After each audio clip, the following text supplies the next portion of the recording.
एक बिन माँ बाप की लड़की थी। अपने ननिहाल में पल पोस कर बड़ी हो रही थी। कुछ ही क्लास पढ़ा लिखाकर घर में ननिहाल वाले सारा काम करवाते थे। कभी कभी साग सब्जी लेने बाजार जाती रहती थी। एक दिन उस लड़की से कहीं रुपया गिर गया। वह लड़की घबराकर कई सब्जी वालों से कहने लगी कि आप सब्जी उधार दे दीजिए, मैं 2-4 दिन में आपको पैसे दे दूंगी।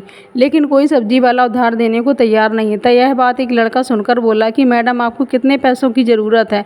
उसने 500 की नोट निकालकर देते हुए बोला कि आपके पास जब हो जाएगा तो वापस कर देना।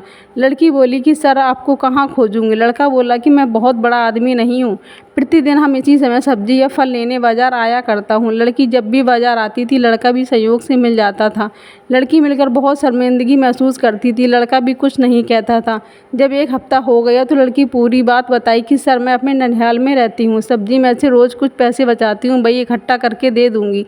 लड़का बोला कि हमें आपसे कोई पैसे नहीं चाहिए, अगर कभी भी ज़रूरत पड़े तो हम आपकी मदद और कर देंगे। उस दिन से वह लड़की जब देखती तो सर नमस्ते कहती थी। वह लड़का भी नमस्ते करके चल देता था, लेकिन उस लड़के से वह मिलकर बहुत खुश होती थी। लड़का भी उस लड़की से मिलने के बहाने आया करता था।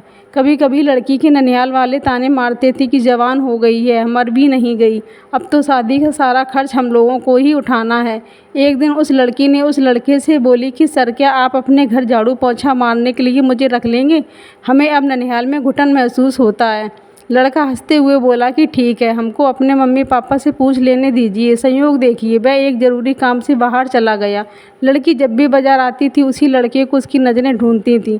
वह लड़की निराश हो गई। किसी ने शिकायत भी कर दी, सब्जी लेने के बहाने किसी लड़के से मिलती है।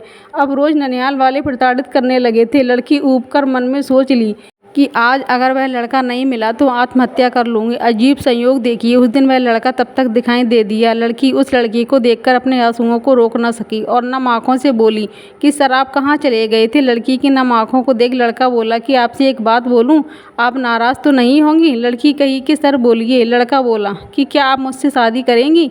कोई दबाव नहीं है। यह सुनकर लड़की फपक कर रोने लगी। लड़का हाथ को बढ़ाते हुए गले लगा लिया। वह खुद अपने आंसुओं को रोक न सका। लड़की को ऐसा लग रहा था कि दुनिया ही मिल गई। लड़के ने कहा कि कल हम मम्मी पापा को लेकर आपके ननिहाल आएंगे। हमें कुछ नहीं चाहिए, बस लोग आपको ताने ना मार सकें कि आपने भागकर शादी की।